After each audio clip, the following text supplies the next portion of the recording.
Avez-vous déjà joué à un jeu qui réussit à briser les barrières entre l'écran et le joueur? Si ce n'est pas le cas, ou vous ne comprenez pas ce que j'entends par là, ne vous inquiétez pas, vous n'allez pas tarder à comprendre ce que je veux dire.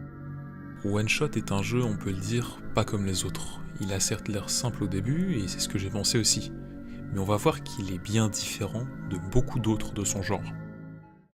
Le jeu commence avec notre personnage qui se réveille dans un lit, au milieu d'une pièce qui ne lui est pas familière. En résolvant une première énigme, on a accès à un ordinateur qui, sans prévenir, nous dit que le monde où on est apparu est déjà en ruine, et qu'il ne reste bientôt plus grand chose de celui-ci.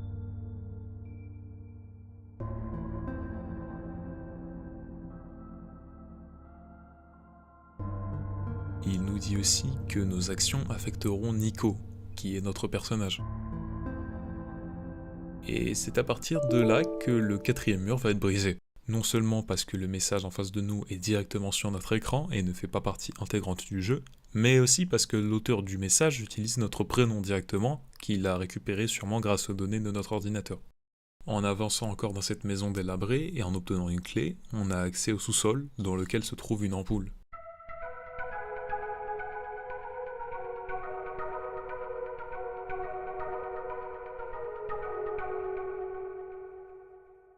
Avec cet objet précieux en main, on parvient à se transporter dans un lieu abandonné, ou du moins, où il ne reste plus grand-chose.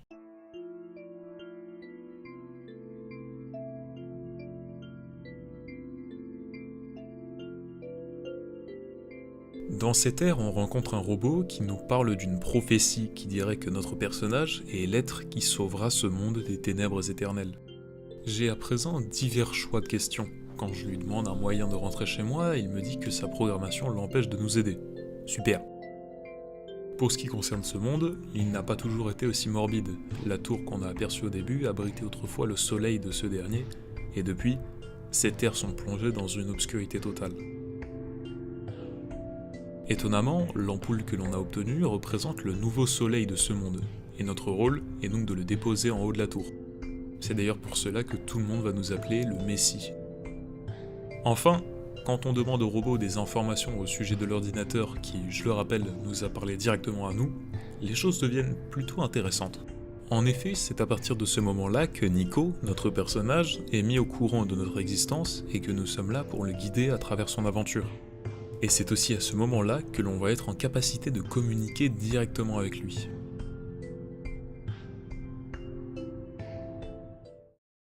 On a donc la possibilité d'explorer les terres qui nous entourent, où l'on trouve plusieurs choses telles que des usines abandonnées, des lacs brillants, une boîte nécessitant un code pour l'ouvrir, des papiers qui mentionnent une région qui aurait besoin d'un masque à gaz afin d'y accéder.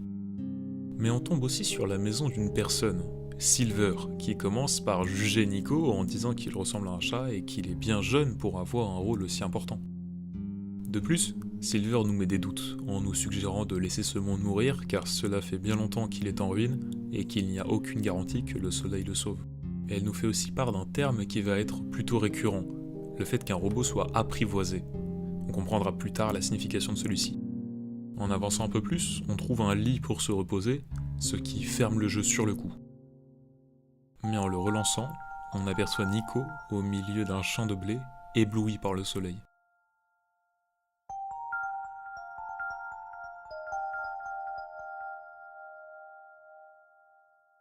À son réveil, Nico nous demande si l'on a vu ce qui s'est passé, ce qui est donc le cas.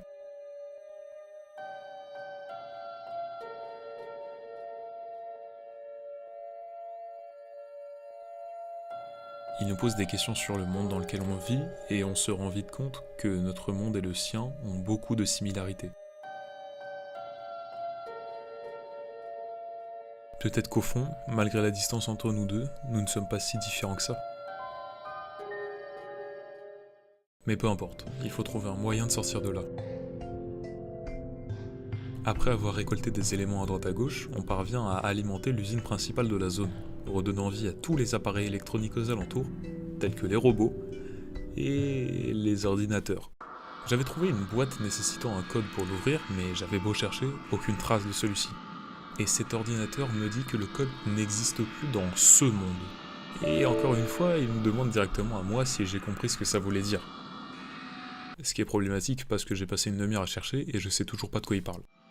Donc je lui dis que je ne trouve pas, et c'est là qu'il me demande si je sais où se trouvent mes documents. Ce qui est bizarre, mais bon, je vais dedans, et en effet, un certain document.oneshot est apparu de nulle part. Et quand je l'ai ouvert, le choc. Un message personnalisé rempli de caractères buggés avec seulement une petite partie lisible. Là, ça devient particulièrement intéressant, et en plus, on a le code de la boîte.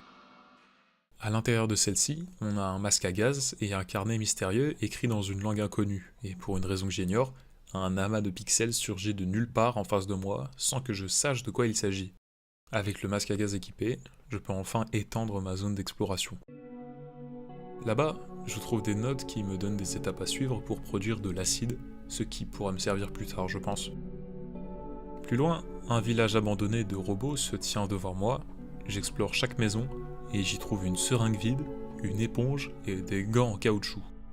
Aussi, je tombe face à ce Rambot, qui pourrait m'emmener jusqu'à la tour, mais ne peut plus bouger à cause de la rouille. A l'aide des gants, je suis capable de réaliser les étapes vues sur les notes de tout à l'heure afin de produire de l'acide que je vais verser sur mon éponge et ainsi l'étaler sur le Rambot afin qu'il soit à nouveau fonctionnel.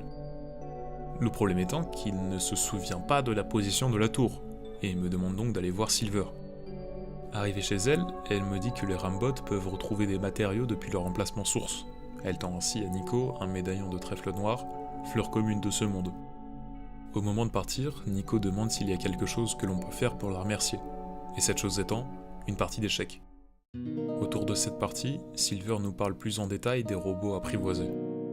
C'est un terme compliqué à expliquer, mais par exemple, Silver est un robot apprivoisé, et tous les autres robots de ce type ont été envoyés dans d'autres régions. En finissant la partie, elle nous répète que même si l'on parvient à déposer le soleil en haut de la tour, il n'y a aucune garantie que ce dernier sauve ce monde.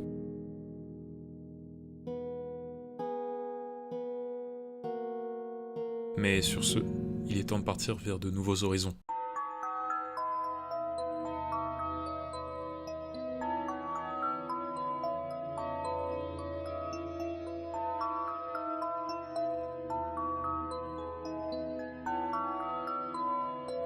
Et une fois sur place, un magnifique paysage verdoyant s'offre à nous.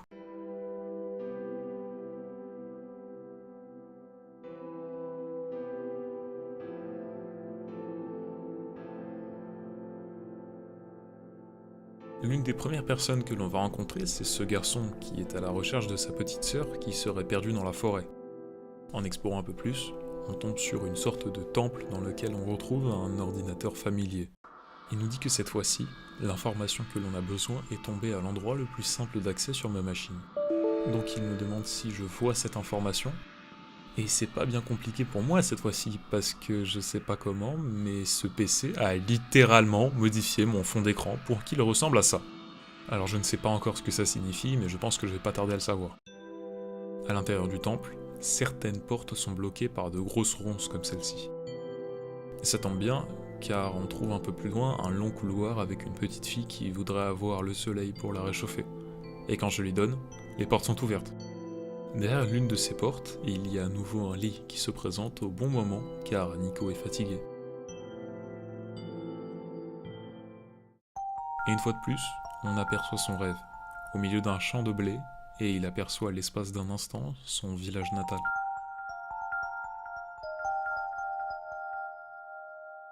Une chose assez intéressante, c'est que Nico remarque quand on ferme et ouvre le jeu, comme ici où il me dit paniqué que tout est devenu noir à l'espace d'un instant, du moins de son point de vue.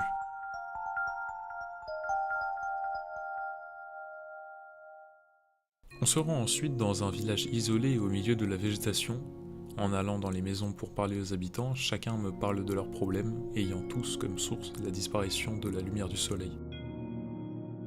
En revenant dans le temple, je remarque un puzzle qui ressemble grandement à l'indice que l'ordinateur m'avait laissé sur mon fond d'écran. Et donc après avoir résolu l'énigme, une personne recherchée se montre devant nous. Il s'agit d'Alula, la petite sœur du garçon qu'on avait croisé plus tôt dans la forêt. En la ramenant à sa maison pour me remercier, elle et son frère m'offrent une plume qui appartenait à leur père. Et après avoir récupéré le soleil, je vais pouvoir me servir de la plume pour signer un papier qu'un robot avait besoin pour confirmer mon identité, et ainsi me laisser progresser. Mais en avançant à l'intérieur des ruines, quelque chose de bizarre se passe. Des sortes de bugs surgissent derrière moi, signifiant la dégradation de ce monde.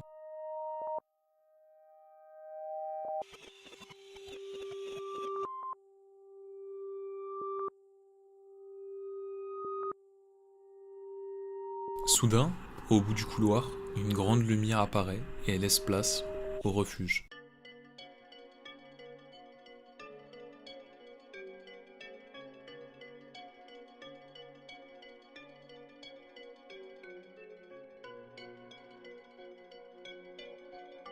Dès mon arrivée dans cette zone, un robot géant m'accueille en me disant que je suis plus proche que jamais de la tour, ce qui est bon signe. Mais avant tout, il me suggère d'aller me renseigner à la bibliothèque.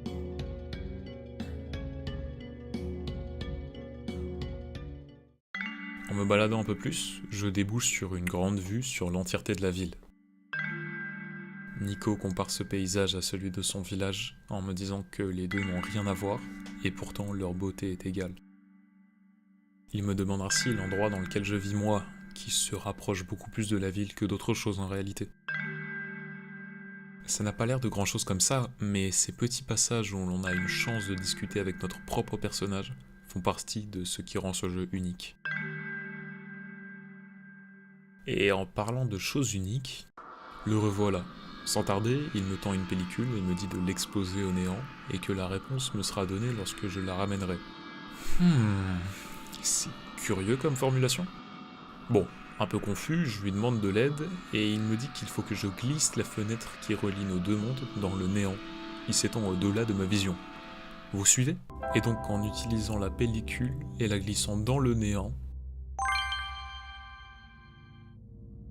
on obtient un code. Surprenant, pas vrai? Mais bon, toutes ces énigmes, ça commence à fatiguer. Dans son rêve, Nico aperçoit pour la première fois le visage de sa mère, qui lui sert des pancakes pour son anniversaire. Il a l'air d'adorer ça.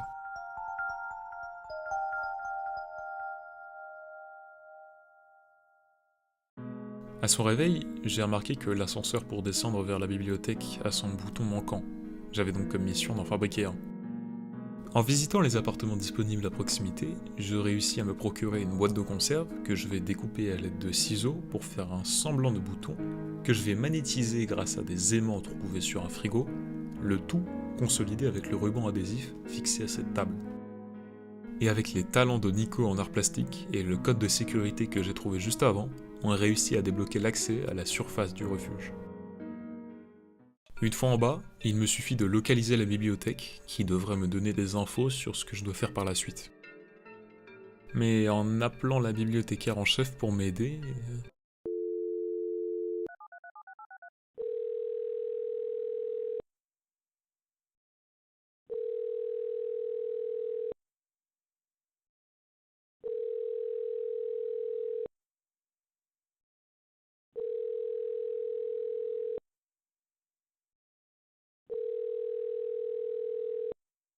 Bon, c'est pas grave, elle doit juste être occupée, je vais aller la voir moi-même. Sauf qu'il me faut une carte de bibliothèque que je vous le donne en mille.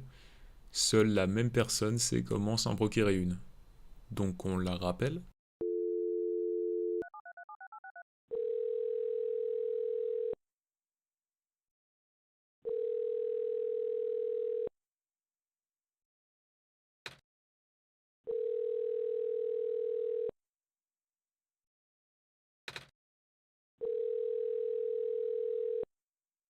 Bon bah, go trouver une carte de bibliothèque, je sais pas comment alors.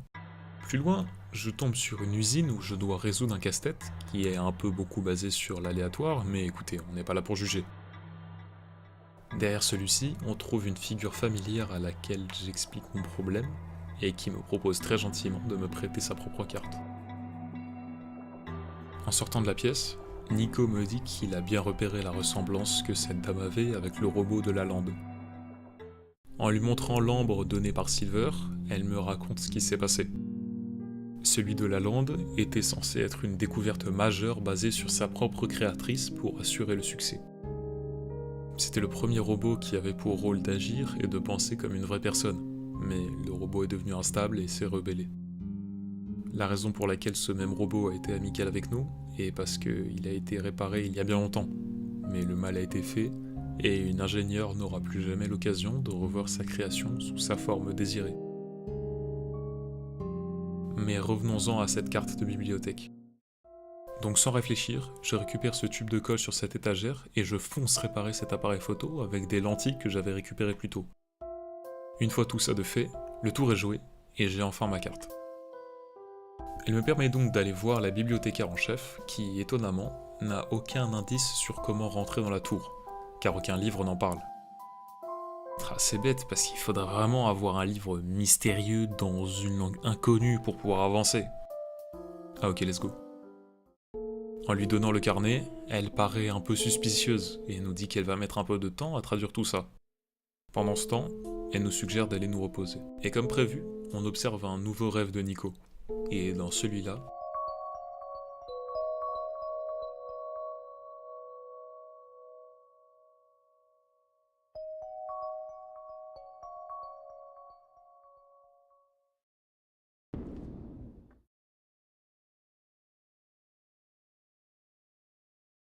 bon, heureusement que ce n'était qu'un rêve. Une fois le livre traduit, il s'adresse directement à nous en disant que l'on est proche de la tour, qui est le domaine d'une entité mystérieuse. Cette entité peut justement communiquer via les ordinateurs, et à ce stade-là, on sait très bien de qui il s'agit. Le carnet dit aussi que le hall d'entrée se trouve au pied de la tour, et qu'une fois sur place, on aura besoin du soleil, mais aussi des 3 fragments du soleil précédent. Enfin, il est dit que je vais devoir observer le schéma au sol et faire ce qu'il dit. Ainsi, quand la fenêtre ne sera plus là, je devrais la rapporter. Ça fait beaucoup d'infos d'un coup, je sais, mais ne vous inquiétez pas, tout va prendre sens. D'ailleurs, les 3 fragments du soleil précédents désignent des objets que l'on possède déjà. L'ambre de Silver, la plume des enfants des bois, et un dé brillant que la bibliothécaire nous confie. Avant de partir, Nico avait une petite faim, et on est donc allé au café. Au café, Nico prend le temps de discuter de sa passion pour les pancakes avec la serveuse. Il dit qu'il s'agit de son plat préféré, mais plus précisément ceux de sa maman, qui les préparait quand il était triste ou dans les périodes de solitude. Mais au fond, elle lui manque terriblement.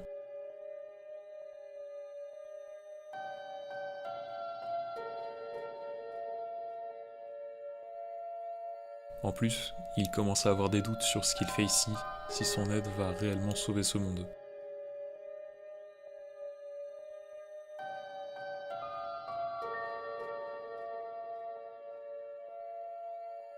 Il veut juste revoir sa mère. Et donc rempli d'incertitude et de tristesse, on reprend la route. À partir de là, je vais jouer en mode fenêtré et je sais que ça peut paraître particulier comme choix, mais vous comprendrez pourquoi. Donc arrivé dans la pièce recherchée, je regarde le symbole au sol, une croix rouge. Qu'est-ce que ça veut bien vouloir dire? Ouais, fallait juste fermer le jeu.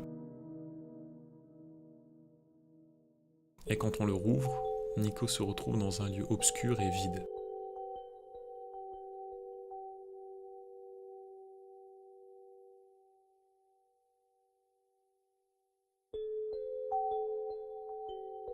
Debout, il remarque plusieurs choses. Déjà, le soleil a disparu, nulle part où le trouver. Et ensuite, malgré ses appels, aucun moyen d'échanger avec lui n'est possible. C'est comme si je n'existais plus. Même s'il n'a plus le moindre objet, Nico erre seul, sans but précis, dans ces couloirs sombres.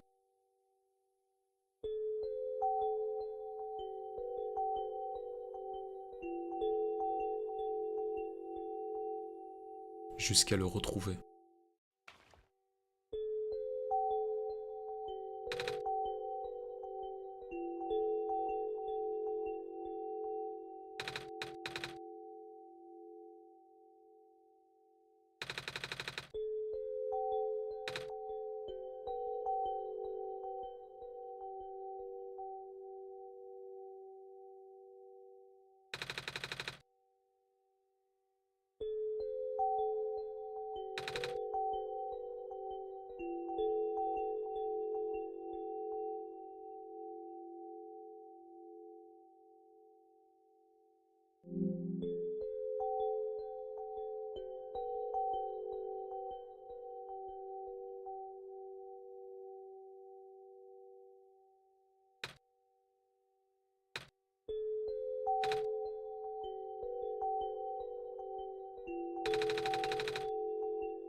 Hé hé, vous avez cru que j'étais parti? Non, non, non, non, non. Vous avez quand même pas cru que j'allais abandonner Nico tout seul après avoir parcouru autant de chemin? Bon, dans tous les cas, je vais profiter de ce message pour l'aider. Il me demande d'aller chercher un fichier dans mes documents pour l'ouvrir, et seulement à ce moment donné, je pourrai relancer le jeu et aider Nico. Et une fois les deux lancés,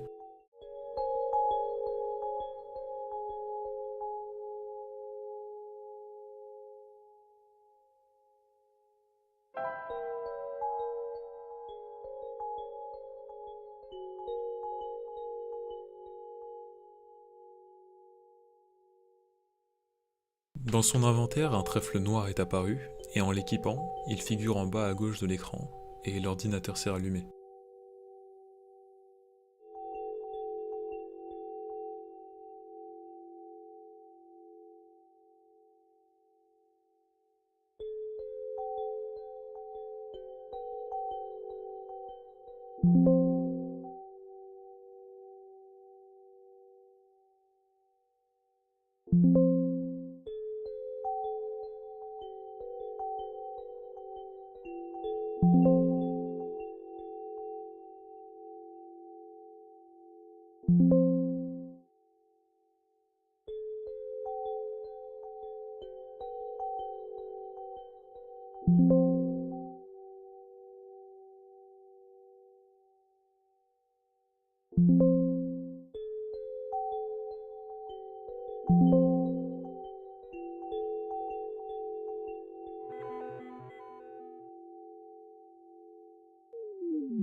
Alors là, soyez concentrés parce que j'ai aussi mis un peu de temps à comprendre ce qui se passait.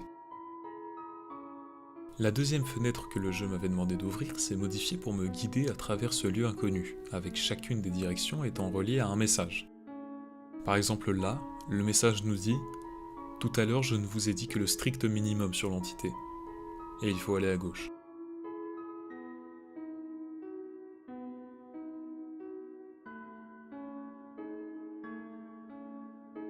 Je m'en excuse, je ne voulais pas mettre la vie de la bibliothécaire en danger.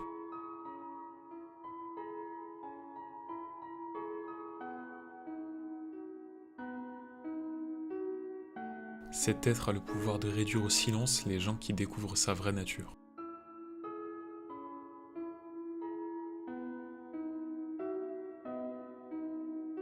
Malheureusement, j'ai vu mes propres amis subir ce sort.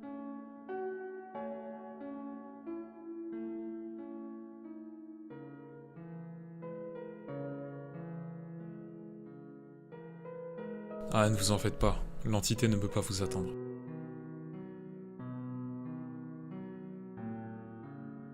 Pas plus que moi.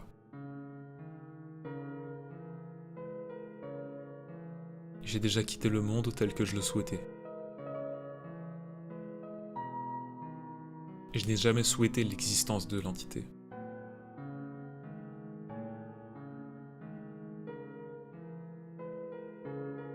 Mais maintenant qu'elle est consciente, une chose est certaine. L'entité recherche la mort. La mort pour elle-même, la mort pour le reste du monde, un désir incessant qui se manifeste physiquement. Vous avez déjà vu les cicatrices. Alors qu'il est, l'entité fait tout ce qu'elle peut pour vous mettre des bâtons dans les roues, pour vous retarder le plus possible. Avant que vous n'apportiez inéluctablement le soleil jusqu'au sommet de la tour. C'est là que vous, chère divinité, prononcerez votre jugement final sur le monde. Évidemment, l'entité vous contactera à nouveau au sommet. Et quand elle le fera, elle essaiera de vous convaincre de détruire le soleil.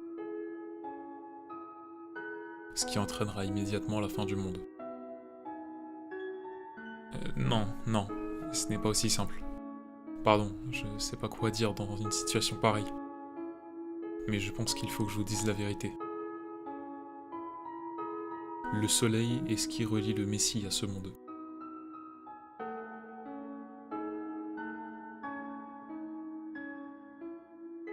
Tant que le soleil est intact, le Messie reste enfermé ici.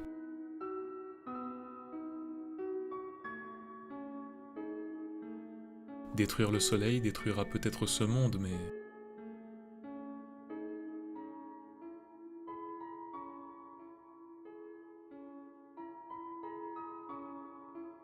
c'est également la seule solution pour que le Messie puisse rentrer chez lui.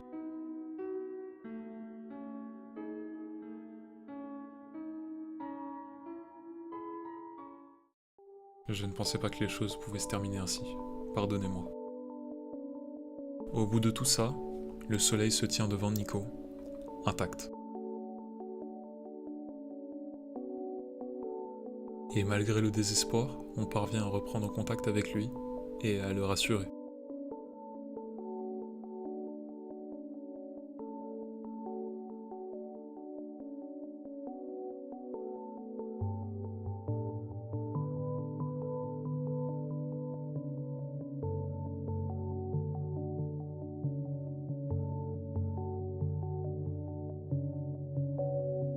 Soudain, le soleil se rallume tout seul et nous ramène dans une maison que l'on a déjà croisée auparavant.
Une fois dans l'ascenseur, plus rien ne nous sépare de notre objectif.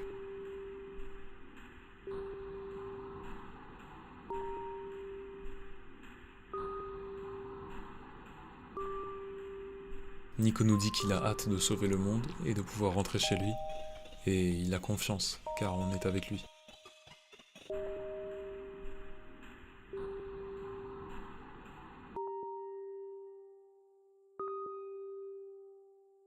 Mais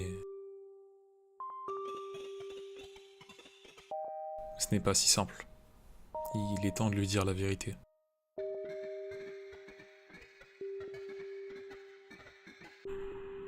Il est impossible de sauver à la fois le monde et Nico.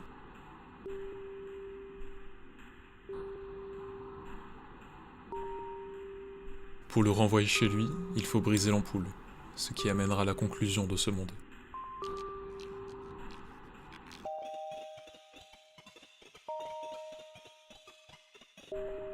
Toutefois, si l'on décide de quand même sauver ce dernier, le destin de Nico est inconnu.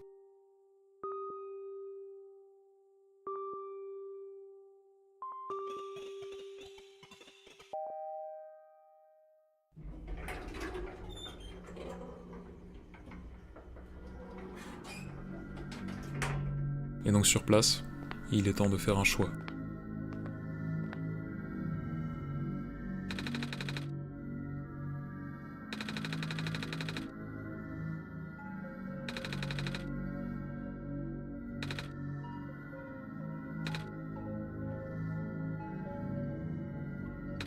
Rendre le soleil ou rentrer chez soi.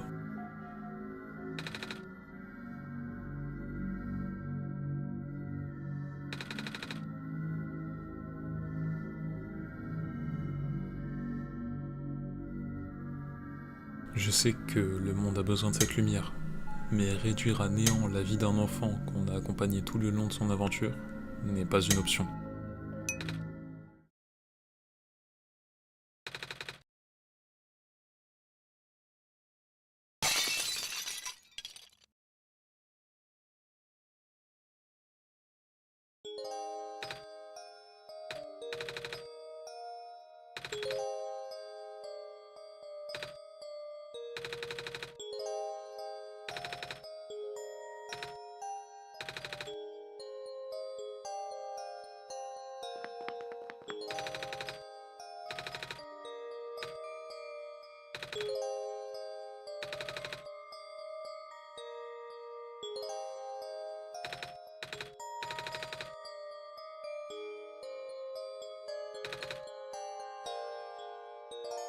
Adieu Nico, c'était un plaisir.